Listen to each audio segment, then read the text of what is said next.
Good day, dear listeners. Steve Preda here with the Management Blueprint podcast. And my guest today is Sri Kaza, a serial CEO, most recently of a fintech company called BriteCap Financial. But importantly, he is the author of Unconventional, a small business strategy guide. Sri, welcome to the show. Thanks for having me, Steve. Appreciate the opportunity to chat. Yeah, you have a very fascinating story. So let's dive in. But let's start with my favorite question. What is your personal why, and what are you doing to manifest it in your businesses and in your practice? So, my personal why is I love developing people and getting the most out of myself and helping them get the most out of themselves. Mhm. And it's kind of led me down the path of writing this book and getting out and working with small businesses because, entrepreneurs are a fantastic, I'd say, lever for me to help somebody kind of build something or get the most out of themselves. So to me, giving back in this way is something that just feels like almost natural, feels like something that I can really feel good about and do more of. Okay. So why are entrepreneurs so close to your heart? Well, I didn't realize it until much later in my career, but I learned that I'm kind of an entrepreneur myself. Looking backwards is pretty easy to tell that, but I wouldn't have known or I wouldn't have thought about it that way, like growing up. And when I look around and look at the people I've mentored or worked with today, I get most inspired by the people who find ideas and kind of make the most out of them when they put into entrepreneurship. Well, awesome. So you have been running different companies. I mean, we talked before, and I learned that you travel around the world as a sales executive and CEO. So what's the most memorable story from your international travels that you could share with us? So when I was really young, I'd started my career as an engineer, and I started out as I thought I'd be a chemical engineer. Turned out I was going to be a programmer because it was around the time of Y2K, and every business in the world wanted to kind of rewrite their software to do something different, get out of the big Y2K bug. I flipped that early career being a programmer into sales when I learned that an important piece of selling software was get somebody credible in the room who could explain how the software or the technology worked. I did so well that my superior said, "Hey, why don't you go out to Japan? We're about to have a product in Japan, and we need somebody there to help us sell that product." So, of course, at 20, I don't know, 22, 23, I really didn't know much about anything.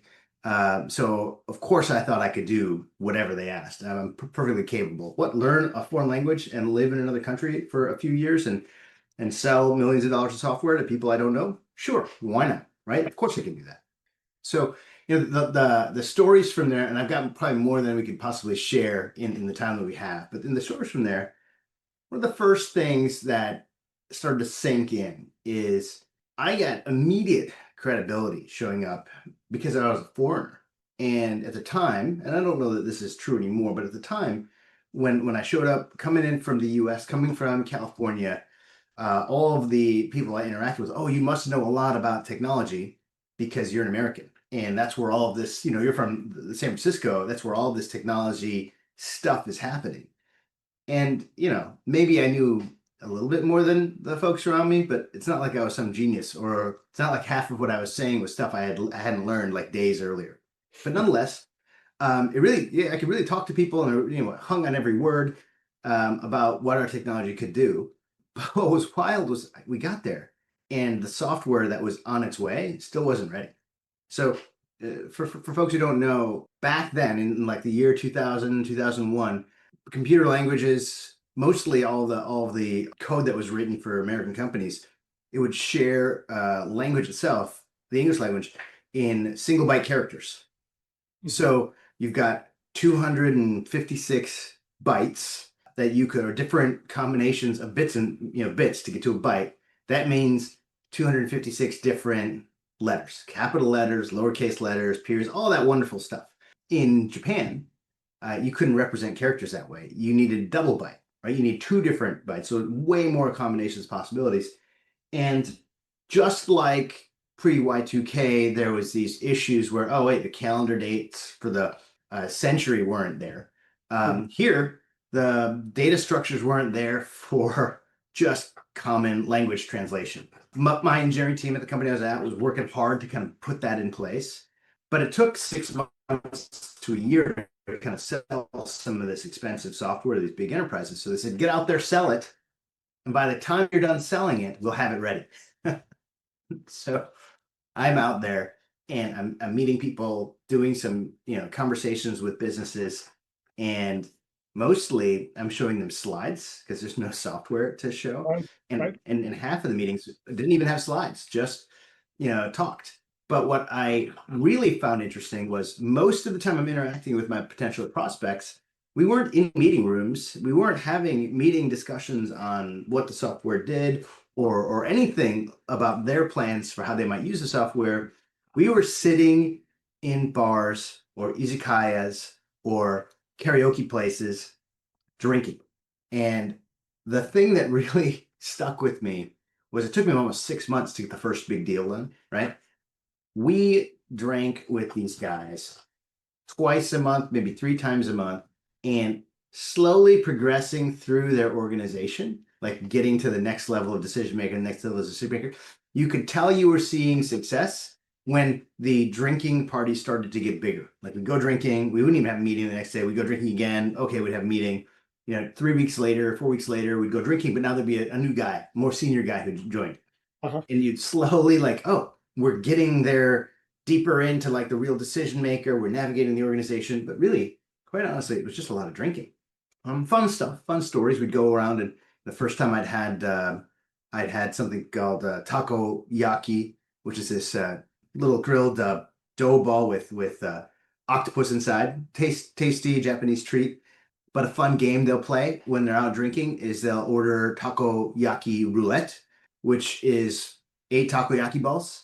All look the same. One of them has a big chunk of wasabi in there. So when you bite into it, you get all the wasabi. So I remember going out, eating with them, and we get this order. I'm looking at the table, saying, "Oh, that looks good. Let me grab one, eat it. Great." Everyone's staring at me, and I'm like, "Did I commit like a faux pas? Did I go too fast? It seems like I'm okay. I'm okay." And then they all watch me, and they watch me eat it. And I'm like, "Huh, this is interesting." And then I finished. Then of course the next couple of guys grab some, and then one of them like spits it out and like gross, and everybody's laughing, and I'm like, "What? Why are you laughing at this guy? He didn't like it." But this whole time I'm going out and meeting these guys, and all they really want to do is ask me about what my life is like in California, what I think of Japan, what I think of Japanese girls, like nothing to do with work, and just like goofing off. 6 months in, right? Finally, what our biggest meeting comes up, and we get the meeting. It's in like a week or two, and everybody in the office is celebrating because the Japanese partner I was working with realized that actually, because we have that meeting with the boss man who actually is going to make the decision, the deal's already done. And I'm thinking to myself, I still haven't demoed any of the software. We still don't like what's the price? What's this?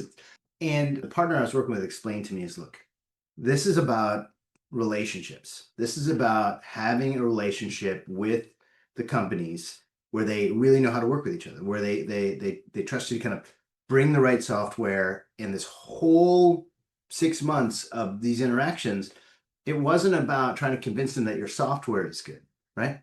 Because the software is good. It's about convincing them that the partnership is good. And so to me, that really sunk in. I was like, okay, so I haven't demonstrated any software. I haven't really put very many slides together. I know I grew my liver by a few ounces, but other than that, right? What did I really do? But it was this kind of building the relationship. It was really just getting to know them, showing up, being there every time they wanted to go do whatever, being there, right? And so, to me, it's kind of backwards. I mean, I even after that, I didn't really mature to realize what that meant, but to me, it felt like kind of backwards way to go do sales. It's very interesting. So just want to stop for a minute. So it's well known that in Eastern Europe people do business through Yeah. drinking. If you go to Russia and you can't down a bottle of vodka, then they're not even going to negotiate with you. Right. Yeah. And I always thought that this was more about compromising people and putting them in a position where they do stupid stuff and humiliate themselves. But it's very interesting that you say that this was the trust building process. So let's switch gears here and let's talk about this framework we touched upon last time, which is David H. Maister, who's a genius when it comes to professional service firms and how to build one and how to run one well. And he came up with this framework and you introduced it to me. It's called the trust equation. So please share with our listeners what it is and how is the whole story is relevant to this trust equation. Sure. I again, at the time, I didn't really understand any of that framework. What I understood was hit his commission, and I don't mind drinking beer. But what I learned later in life, after business school, after years as a consultant, I read this book called The Trusted Advisor by Maister. And in it, he talks about developing trust using a framework and a formula. It was kind of foreign concept to me and many people, saying, well, you can't put an equation behind trust. But his equation was trust is a function of your credibility, your reliability, the intimacy that you have with the co-party, and your self-interest, how much you're worried about yourself versus not. And when he lays this out as a simple, it's a fraction, right? You take the top three elements of the fraction. How credible are you? If you're 100% credible, it's good. You're going to get a good number on the trust value. If you're 100% reliable, you show up all the time, including to the izakaya events, that's great. And this intimacy factor is, does your counterparty believe they really know who you are? Do they feel like they're in touch with you? Do they connect with you? And then on the bottom of that fraction is your self-interest. Are you, sitting there in these meetings on your watch, wondering when is it going to end? Are you constantly asking, so how much are you going to spend, so that you can calculate your own commission in your head, right? That drives the value of that denominator up, and then the overall value of trust comes down dramatically. Or if you're sitting there thinking about, hey, so how do you want to solve the problem with this tool? Or what are you thinking about for your own growth purposes, et cetera? Those conversations really shift down and shift away the self-interest and more to the, I'm actually interested in the party I'm working with. So when he lays this equation out, I think to myself, wow, this explains a lot of the struggles I personally had when I was in sales and when I'm trying to close service deals, in that, I always worry about my credibility, right? I always am trying to show that I know what I'm talking about, that I've got all this data, that I've got all this experience. And what I'm failing most often on is letting the individuals I'm working with know who I am, right? And that I'm a normal person like them. I have the same kind of challenges and issues. I bleed the same way they do. So when you come back to what was I doing in Japan with all of that drinking, and again, I was a kid, I didn't know at the time, but you can break it apart nicely with this framework, and you say, well, they'd already given me a big thumbs up on credibility. I was the foreigner, I was from Silicon Valley, they kind of bought what I had to say. What they didn't know was what kind of person I was, and would I be there, through thick and thin. So of course, we're getting tested, and we're going out and we go drink. Can you drink like me? What's the stories? Let me learn. And I think the compromise, you mentioned compromise. I think the compromise is actually quite important. I know something about you.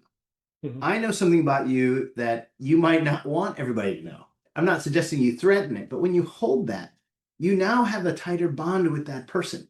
Mhm. And you feel like you know how they're going to behave. You feel like you understand them better. So when they hear that, yeah, I really can't handle too much sake, or I was good with my sake and my beer, but when they learn that, I'm struggling to chat with the girls who come up, everybody wants to come and practice English, and I'm struggling to kind of make the connection, they find that funny. They love to know that I've got a few weaknesses, Mhm. and that makes a big difference in trust. And of course, if you're out there saying, hey, I don't want to keep screwing around and going out to the bar, I want to actually close a deal or move on to the next deal. Sure, they'll see that, they'll notice that, and they'll understand that, yeah, okay, well, on your timeline, we're not going to work. But if it's on our You're much more timeline, of a transaction-oriented person rather than relationship-oriented, and you see them as a means to an end as yeah, opposed to the end. It was really interesting. I was talking to this client, and he's going through some tough times, and his cash flow is not very good, and he tries to negotiate and stuff like that. And I tell him, well, listen, this is what I do. I make sure that you hit your numbers. I make sure that you don't get distracted by shiny objects. I warn you when you are about to make a bad decision. And he says, well, you really care. And I thought, wow, yeah. So if that comes across, then maybe it's valuable. And this is how I feel as well with my vendors. I work with a guy who's been my graphic designer for 25 years. He is in the other end of the world, and I'm very loyal to him because I know that he cares. And yep, if I need something, he is gonna pick up the phone, he's gonna respond, and he's gonna help me out. And that's very yeah, valuable. yeah. And if you think to yourself, there are relationships or there are clients or there are vendors where you don't feel that, right? You don't feel this structure that Meister gives us to say, let me think about this relationship in its components. Mm, It helps you recognize where you need to invest, mm, right? It helps you say, you know what, I get that, my reliability hasn't been great. I get that he needed me last year and I was busy because I had 3 other clients I couldn't get to him. mm, And, I didn't think too hard about it at the time, but now I'm looking at it and I realize that he doesn't think he's important to me. mm, And I may need to do something to show, first of all, that I made the mistake or I apologize, maybe show some vulnerability, but mm, most importantly, just recognize that that's where the deficiency is in the relationship. And that's not an easy thing to do because we always like to believe that we've got the trust mm. because I trust myself. Why wouldn't you? Right? But it's always from the perspective of the counterparty, the individuals that you're dealing with. You have to ask yourself, what can you do to improve? You always want Mm, to know what deeper relationships. And the other part of that kind of trust equation and how you deploy this trust, it's really about if you know or you believe in somebody's best interests, right? The trust that they put in you will actually allow you to drive them to those right choices. So just as you had said, look, there's a couple of things I'm going to recommend to you that are painful, right? mm, Of course, everybody wants to be skeptical of these recommendations because, man, if I don't actually have to do this, I'd be happier, right? But if they trust that you're looking out for them, right? And that you're credible and that you're a real person that understands them, then they'll believe in the benefits and the trade-offs, right? If you understand that they're going to go through some pain, and if you acknowledge that this won't be easy, then they can continue and go forward. But if you can't do that, then you lose your credibility to begin with. And you're like, well, look, it's easy for you to say. How many times have you heard that, right? It's easy for you to say. But these pieces, when you deploy them intuitively, they work great. And you don't even have to dissect your trust equation. You don't have to think about it. The reason I use it though is we don't always have not every one of our engagements or activities or relationships are perfect. And when you look at kind of what could be broken or how to make them better, I like this particular framework to help think about it. yeah. I'm also thinking that there's another way to relate to this framework, and it's more of an emotional approach. So if I invest more emotion in a client relationship, and I'm thinking more about how to help them and kind of feel their situation, and what would help them in this situation, what can I do that would make things easier for them, or keeping an eye open if I see something that maybe unrelated to what I'm doing, but it would be really helpful to them, then I make that connection or the recommendation or an introduction. It really goes a long way. And the thing is, it really helps the advisor as well because it's going to increase your self-esteem. You're going to be much more confident because you know that you are doing what is best for them. So you trust yourself more, actually. Yeah. Oh, you should. With empathy, with good empathy, right? Yeah, right. Understanding where they're coming from. It also, back to the equation, it also helps you reduce your self-interest, right? This isn't about me. It was another challenge for me in my career as a consultant, me being more interested in the impact and making sure my right answer got implemented, as opposed to what is it that the client's really trying to solve for.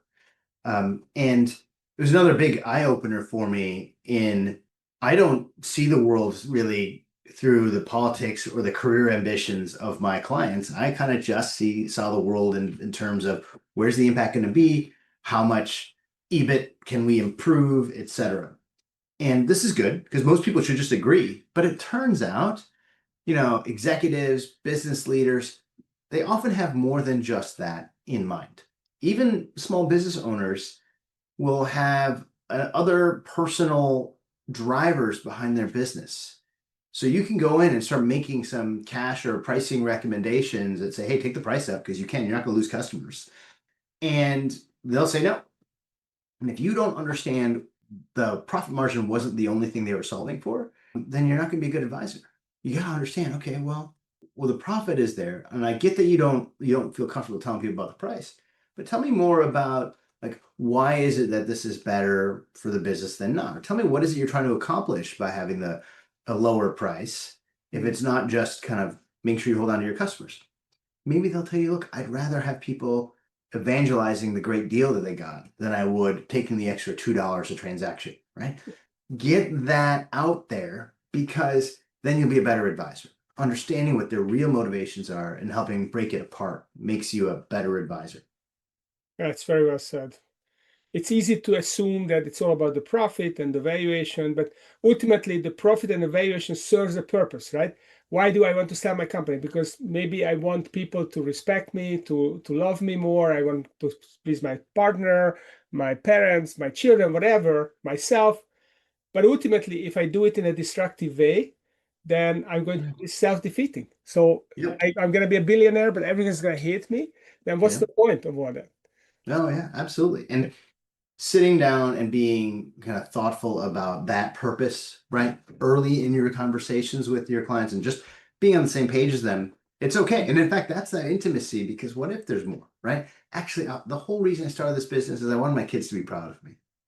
And instead, they don't really see me that much.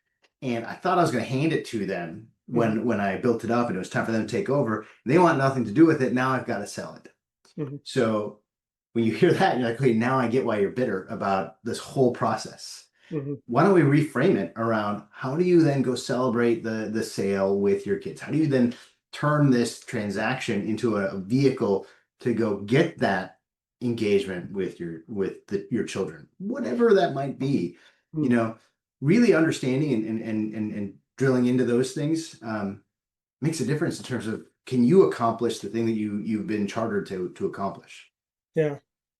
This is very useful reminder for me personally, this conversation that yeah, I have to do more think about the emotional side and what the client is really trying to achieve. Maybe they are saying something, or sometimes what happens is they think they are chasing whatever is at the end of the rainbow, but really they are not. They are just saying this because their neighbor has done that, or their friend has done that, or their peers, and they feel like this is what they should be doing, but they Yeah, don't feel comfortable with it. So really, the underlying desire is something different, and by good questioning, good listening, you can go after that and get that better, and maybe sometimes help the client see it. Sometimes they don't yeah, see it themselves. yeah. It was super valuable. But before our time is up, I'd like to ask you about your book because it's kind of a counterintuitive book with a counterintuitive title, a little bit like the trust building process that we've been discussing. So the book is called Unconventional, a Small Business Strategy Guide. So why did you write this book? Where does the title come from? And how is a small business strategy guide different from a large business strategy guide? Good questions. All right. So let me start with why did I write it? I don't have the personal capacity or time to go and advise hundreds or thousands of small businesses. I've been doing a lot of work that helped them through the lending programs and through the tax credit programs, a couple of other businesses that I've run. But I wanted to hit as many people as I could with what I had learned. And so there's 32 million small businesses out there. I thought, here's a way I can share kind of as much as I can and help a lot more of these entrepreneurs kind of scale up and have impact. Like we talked about at the beginning, what I love to do is help people get the most out of themselves and out of their endeavors. And in the small business, there's a really good opportunity to do that. They're driving businesses. There's something that they're focused on doing, and how do we make them better at it? And I was inspired by a lot of the stories of the business I had worked with as the CEO at Forwardline. And what I tried to do initially was let me go and take a look at all of the success stories and all of the failures and bring a lot of data and analytics insights in to show them. Here's my bias and my kind of hypothesis was to show them that you've got to follow rigorous, structured strategies and formulas to be successful. And the data just kind of didn't prove me right. Part of it was because the way we captured data and the way we structured all of their strategies, it's how a big business should think about it. It's purely on the profits, the margins, the growth strategies, the targeting. And instead, what I discovered was there's a lot of these small businesses that survived despite what looked like kind of weird or odd decisions, unconventional decisions. That's kind of why we call this unconvention, is that it didn't seem like it would fit with what I thought a traditional strategic choices would be. But as I dug even deeper, I got a lot of stories out of it. I learned a lot. I saw a lot of what the outliers did. I was able to reframe and say, look, this is classic business strategy. They still have to deal with the same rules and forces of anybody else, but they have a couple of advantages, and they can, because of these advantages, they can do things differently than the big businesses can. And this is what was unconventional about it. From everything from how they choose to differentiate to how they price or how they optimize their operations. I learned many different business frameworks, and I've included them all in my book, on how big businesses have to approach these problems. And the way I lay it out in the book is I say, look, as a small business, you have a few advantages that are consistent. You have your positioning, you're differentiated, you're focused, you have a customer base that you serve, and there's actually a boundary on the customer base that you don't have to serve or don't need to serve or don't want to serve. Mm-hmm. Focusing on the customer base that you serve actually allows you to execute these strategies successfully. The same frameworks that these big guys use, you bring your differentiation, you bring your positioning in, you can succeed. The other big advantage you have is your proximity to the customer. Like, you just know how they think. You don't go slow. You don't have to sit there thinking about what's going on with your customers and what some survey and give me some data. You know them well. You know how they're going to react. You can empathize with some upcoming change that's about to hit them and make adjustments before it happens or when it happens. Mm-hmm. Right? And then finally, this purpose, we talked about purpose a moment ago. You're not locked in on the profit maximizing outcome. Mm-hmm. All these other businesses, they have to pursue the profit maximizing outcome. And there's fantastic literature on pursuing the profit maximizing outcome could actually be a death trap for certain businesses. One of my favorite books is Clayton Christensen's Innovator's Dilemma, right? Mm-hmm. The big guys have to pursue the profit every time, and they miss out on the innovations, right? Why? Because they know the innovation. They probably even bought one of the innovations, like, but it's going to kill my profit, so I'm not going to do it. Mm-hmm. As a business owner who has a different purpose, if you're trying to bring something to the world, if you're trying to change something, you can forsake the profit to make the right choice, the personal right choice, or the right choice for your mission that these big businesses can't. So what I liked is capturing it all and saying, hey, look, this should be pretty inspiring for somebody who's got a business, who's been around, and thinks that they can make some good decisions from their gut.